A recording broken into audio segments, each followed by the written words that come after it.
Hello, students. You all are welcome again in your channel, The Literary Arena. Dear students, I am Dinanath Kumar, and today we shall discuss a very important literary term, and the name of this literary term is epigexis. Spelling is EPIZEUXIS, epigexis. Students, हम लोग देखेंगे कि ये एपिजेक्सस क्या होता है और इसके लिटरेचर में कहाँ कहाँ एग्जाम्पल्स हैं, किस किस बुक्स में एग्जाम्पल्स हैं, उसके बारे में हम लोग देखेंगे। Epizeuxis is a figure of speech that occurs when the writer repeats a word और फ्रेज इन इमीडिएट सक्सेशन। यानी ये एक ऐसा फिगर ऑफ स्पीच है, ये एक ऐसा अलंकार है, ये तब अकर होता है, तब ये घटित होता है जब कोई राइटर क्या करता है, रिपीट करता है किसी वर्ड या किसी फ्रेज का तुरंत बाद। इमीडिएट सक्सेशन का मतलब होता है word after word. Unlike other forms of repetition, epizeuxis occurs when there are no intervening words. यानी बीच में कोई इंटरवेनिंग वर्ड्स नहीं होता है और वर्ड के बाद दूसरा वर्ड होता है सीक्वेंस में एकदम तुरंत बाद, तो उसे हम लोग रिपीटेशन कहते हैं। और ये अन्य प्रकार के रिपीटेशन से क्या होता है, ये अलग होता है, अनलाइक होता है। The use of this figure of speech can be quite powerful, ensuring that the reader pays attention to what is being emphasized. यानी कि यह एक ऐसा फिगर ऑफ स्पीच है जो किसी पॉइंट को काफ़ी हद तक एम्फेसाइज्ड करने के लिए, उस पर बहुत ज़्यादा जोर देने के लिए इसका हम लोग प्रयोग करते हैं। Epizeuxis comes from the Greek word एपिजुग्नुमी।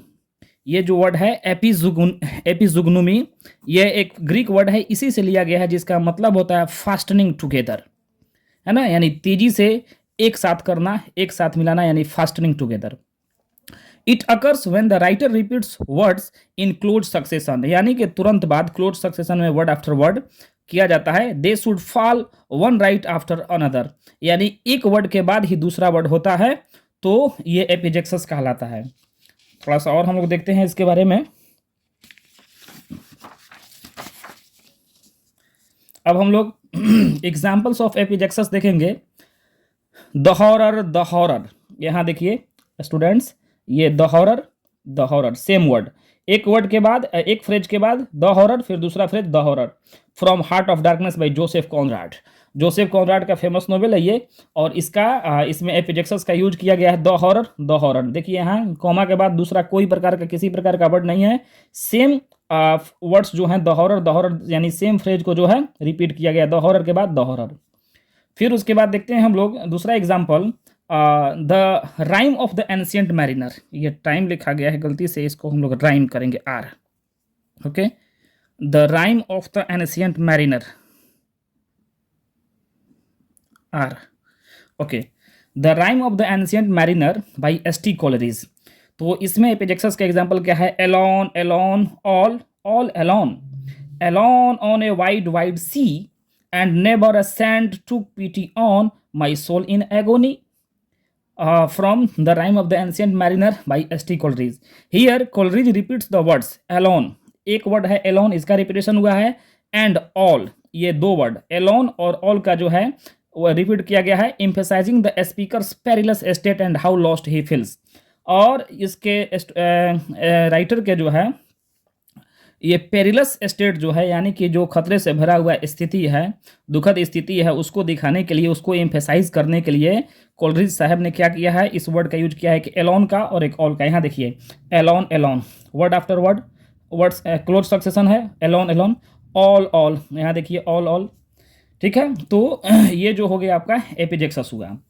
Third example देखते हैं, ब्रेक बाय टेनिसन साहब का फेमस पोम है ये, break on thy cold grey stones, O sea, and I would that my tongue could utter the thoughts that arise in me. Students यहाँ देखिए, break close succession में लिखा हुआ है, वर्ड आफ्टर वर्ड, किसी प्रकार का यहाँ पे दूसरा वर्ड इसमें नहीं आया है बीच में। तो ये जो है एक और एग्जाम्पल हो गया एपिजेक्सस का।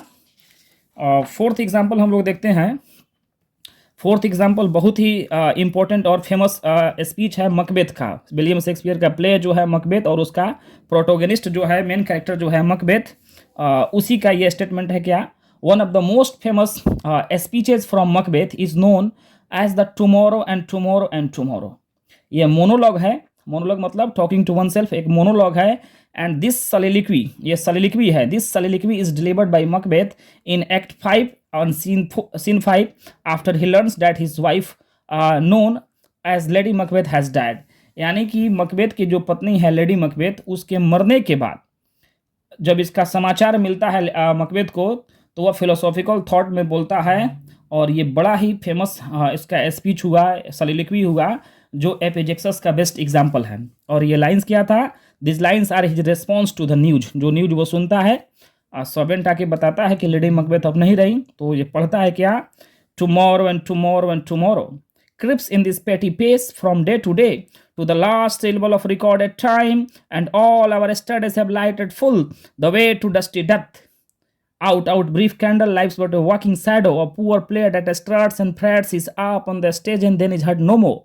It is a tale told by an idiot, full of sound and fury, signifying nothing. Students मैंने पूरे soliloquy को पढ़ा है, लेकिन आपको देखना है ये tomorrow and tomorrow and tomorrow. तो यहाँ पे दो वर्ड्स का रिपीटेशन हुआ है, एंड टुमारो। देखिए एंड टुमारो और यहाँ भी एंड टुमारो, इसको काउंट, इस टुमारो को हम लोग काउंट नहीं करेंगे, इसको काउंट नहीं करना है, हमको करना है एंड टुमारो। देखिए क्लोज सक्सेशन में है, एंड टुमारो के बाद एंड टुमारो, तो ये आपका हो गया एपिजेक्सस। ओके, फिफ्थ एग्जाम्पल देखते हैं, वर्ड्स। ये हैमलेट के द्वारा बोला गया है। एक कैरेक्टर है पोलोनियस पूछता है हैमलेट से, what do you read my Lord, कि महाराज आप क्या पढ़ रहे हैं।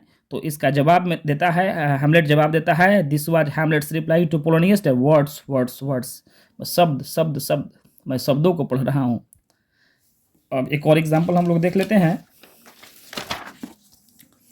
अब किंग लियर, विलियम शेक्सपियर का फेमस प्ले, ये भी है किंग लियर, इसमें भी एपिजेक्सस का यूज किया गया है। In the play King Lear speaks King Lear, उसमें किंग लियर जो है मेन कैरेक्टर राजा, वो कहता है क्या, and my poor fool is hanged, no life. देखिए यहाँ नो एपिजेक्सस हो गया। Why should a dog, a horse, a rat have life, and thou no breath at all, thou it come no more, never.